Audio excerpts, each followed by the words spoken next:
with a smile on your face. When you're moving from place to place. Good morning, good morning, morning, good morning, morning. Good morning, viewers. We just had about 7:28 a.m. and welcome back to the Tobago Updates morning show, coming to you here live from the Port Mall in Scarborough, Tobago.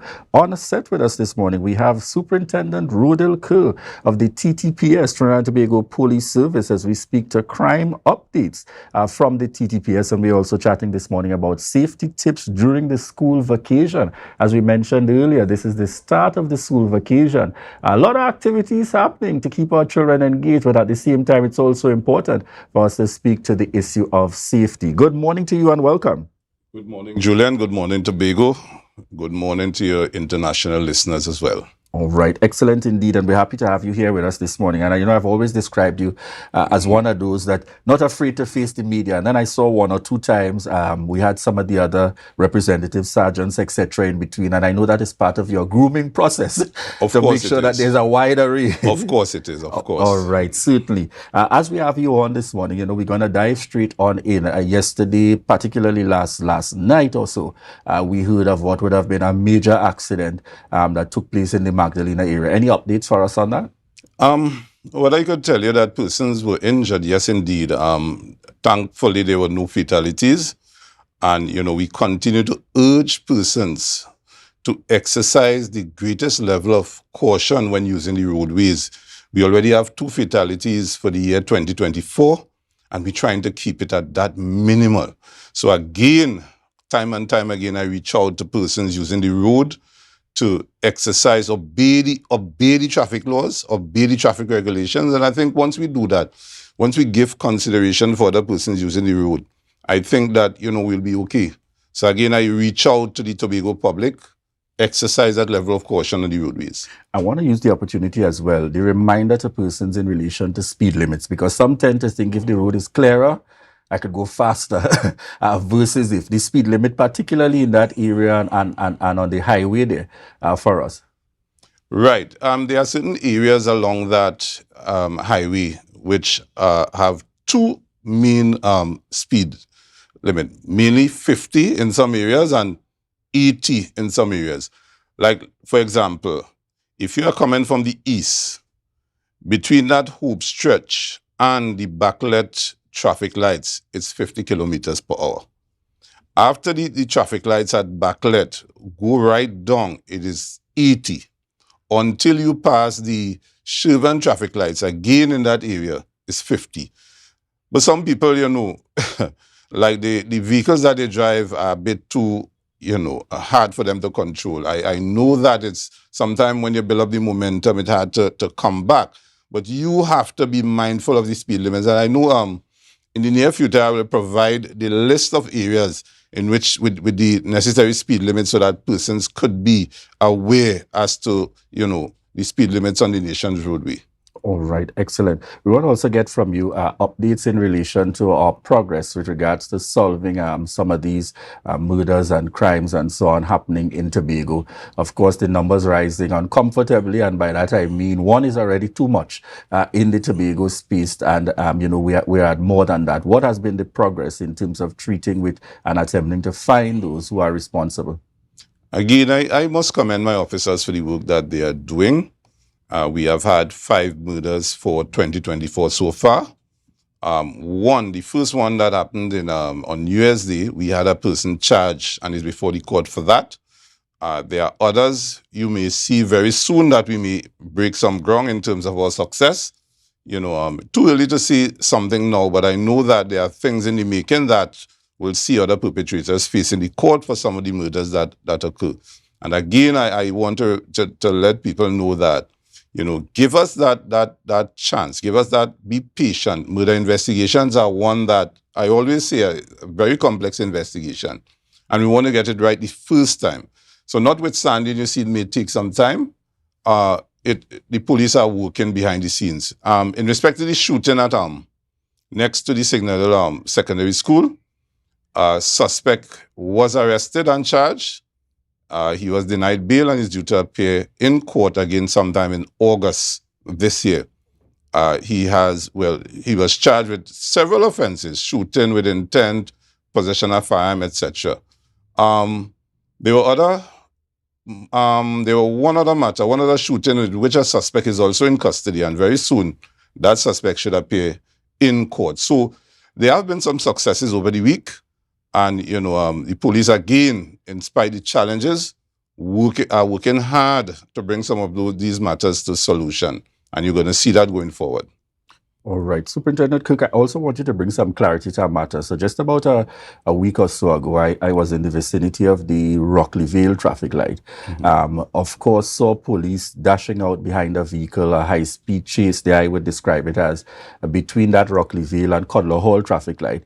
It would appear that what is now circulating very heavily on social media is the stopping point that happened right in between on the highway there, that they were able to pick up on camera, seeing the police. Of course, persons would have only seen that part, but I was actually right there to see it myself passing by. Okay. Now, the issue that has been raised coming out of that is that there's indications from the individual. It is alleged that they attempted to go to the police station to make a report, and the response that they receive is police can't take reports against police. I want you to give some guidance to the public. When circumstances like this occurs, I suppose if somebody feels as though they are grieved, I want you to bring some clarity to that position about police not being able to take reports against police, just for the purpose of our viewers and listeners. What's the procedure? All right. I heard the news, and I only heard one side of the story as alleged by the person who said that. But when a person comes to make a complaint against a police officer, there is a process in accordance with our standing orders to say that you will only take the name and address of the person and that they came to make a report against a police officer. But what's supposed to happen is that they're supposed to be given the relevant forms. They are prescribed forms in which those persons will lodge those reports on. And there's a process which follows. So when they make the report, they will bring the report in. They will, of course, get a duplicate. And then the reports go to the complaints division, who will then appoint an investigator to continue the investigation. So that is a process that takes place. And it's not that the police can't take report against police, but there's a process in which the report must be taken according to our rules and regulations. So I believe the person may not have understood what was told to them. I'm not saying that maybe that the officer didn't say that, but sometimes, it's according to how the response or that was given or the person interpret what was said to them. But this is the process that usually will take place. It's a prescribed form that you make your complaint, and then it goes to the relevant authority, who would then appoint the investigator and continue the investigation. So in that circumstance, if that occurs, it would be safe that somebody, probably you go into a station, if they have that charge, they can ask perhaps for the officer in charge to assist with, of course, facilitating that? You see, what we're trying to avoid is that that perception of apparent bias. So you see, when you come and the police officer may be working in the station and you may quick to allege that, hey, they want to cover it up. So this is why it takes a particular process, right, to avoid this kind of perception of apparent bias. So that's the process in which to deal with complaints. And if the person have a problem with going to the police station, they could come to the senior officer who would guide them accordingly so that the process could be dealt with expeditiously. So, I have seen people go to the media, etc., to say that, okay, things will be covered up. And they didn't try or exhaust all the other avenues in which they could go. So, it's something that is expected.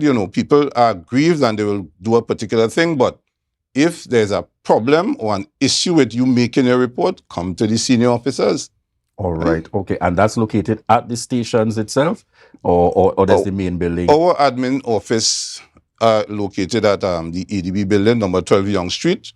Or if it is that you have a problem when you go to the charge room at the police station, ask for the inspector. There's an inspector in charge of the station.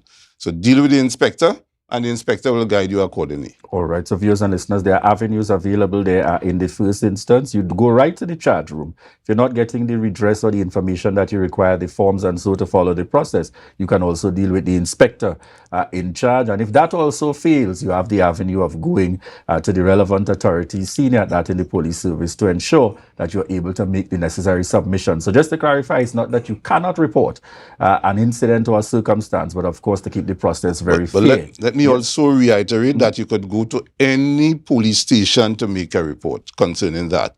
And the same process would take place. Excellent indeed. Right? Yeah. So we're diving on in as well to the topic. We're just at the start of the school vacation. And I'm certain over the years, you know that there are synonymous challenges sometimes associated with the matter of safety. And I would want to get your guidance and your reminders this morning in terms of the information you'd want to put out there to the public, specific at that, to safety during these school vacation periods. Right. Again, the school is out and a lot of children will be home in the home environment. We want to urge parents to remember their responsibility in terms of safety for their children, parents and guardians alike. And you owe that duty of care to your child's safety. We know you have to work. What you could do is engage your child in some sort of extracurricular activities. I know before my segment, you spoke about a lot of camps being offered, yes. Reputable camps. Get your children engaged. But you must know also, you must leave your children with a responsible adult.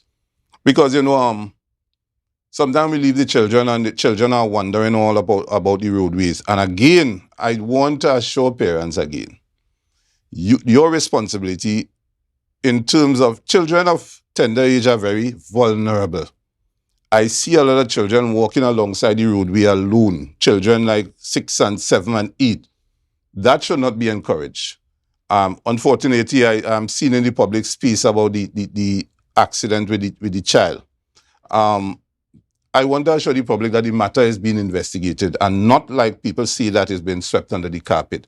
The police will do a thorough investigation. And when I say a thorough investigation, I mean that you will look at all angles, because in an accident, what you look at as well too is whether in fact the culpability of the driver, whether the driver breached any traffic regulation.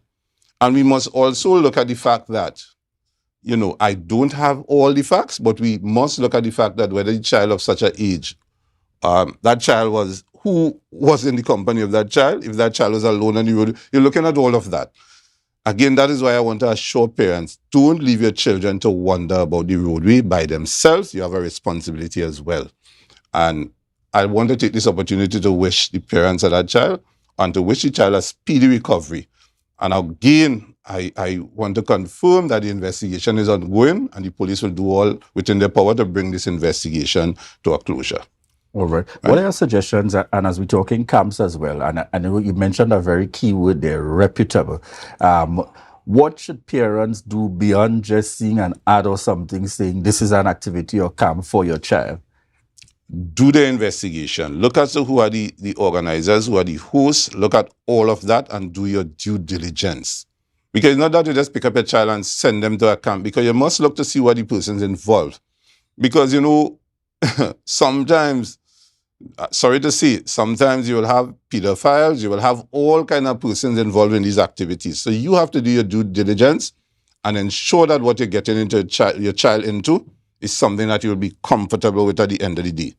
Because, again, we know there are predators out here, right? If you look at the history, the historical context of the persons who treat with these activities, you look at their background. And if you want assistance, you could even check with the police. The police may get some information for you. So those are things you must look at. And, try to get that advice and information as much. Do your research so that you don't make that mistake in sending your child into something that you will regret at a later day. Right? So again, too, when you choose to leave your child with a responsible adult, make sure that you know who you're leaving that child with. Make sure that the person is someone that you can trust. Make sure that the person is one that has a background that is clean, you can't be too careful, right? So these are things that you have to look at, especially in this modern day. The people have a tendency, you will be surprised as to what people are involved in. So your responsibility is, you're supposed to do that due diligence and ensure that your child is well protected. Excellent. And we want to touch on the flip side very quickly.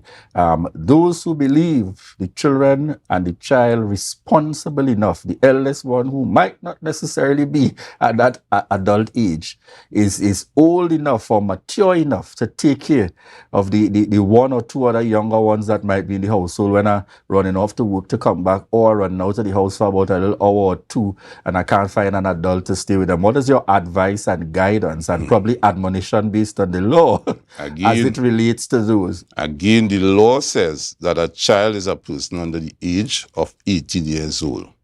So it doesn't mean that you leave a minor to take care of a minor. That should not be discouraged at all. And this is one where you could face the the wrong end of the law, so to speak, where if the police investigate and found that you do that, you can face prosecution. So again, I know it's a difficult time for parents, but this is something that is anticipated. You know the holidays are upon us. You're supposed to be able to plan way ahead in front to say, well, when this time comes, what am I going to do with my child? How am I going to care for my child? That is something that you're supposed to already have thought out as to what you're going to do. So, it is not to be encouraged to have a minor taking care of a minor. Because, children have a mind of their own sometimes and they do some things. Look, even this time is one of the times we see a lot of what you call drownings and so on in the beaches. So even when you're going to the beaches, make sure that you supervise children who use these flotation devices. You make sure that you obey all rules at the beaches from the lifeguards, obey the instructions. And where there are no lifeguards, you now have to look out for all the impending dangers and take the necessary action, right? So again, be careful, be cautious, and ensure that everybody goes out safe and returns safe. It is your responsibility, parents. You can't delegate that to anyone.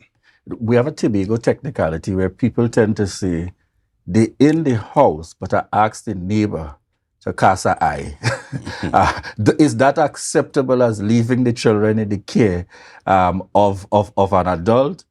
Or really, you should probably send those children by the neighbor, ensure that there's more that overall supervision. What is the advice of the TTPS? Because that happens in our Tobago space. I tell the neighbor to cast an eye because I'm running out for an hour or two and them children home. If you have to tell the neighbor cast an eye, you have the neighbor go directly there, or have the children go to the neighbor. Because again, the neighbor may lose sight of them if you just look. The neighbor would have their own business to do. So that is something that, you have to make sure. And again, too, people think it's easy as that. If you volunteer or assume responsibility for the protection of children and something should happen, the one who assumes responsibilities could also be liable for any harm that come to the child. So you see how the thing relates? So it's something that you have to make sure that if you ask somebody to take care of children, the person have to, accept in such a way, and you have to be comfortable that they actually accept to do that, and the person either have to have that direct supervision of those children. Because if not, and something else happens, the person didn't take or accept what you say, and you leave your children abandoned, and something should happen, the law will deal with you. All right, excellent indeed. Your closing words that you'd want to share with us, Superintendent Kirk, this morning to put out there to our viewers and listeners. I know we are also going into an active period, and Easter is that kind of time in Tobago. Exactly. Well, the Easter time is coming up, and I just want to urge the Tobago public to exercise that level of caution whilst going to the many activities that are due to come up. We, the police, have put things in place to ensure safety to our residents and our visitors alike.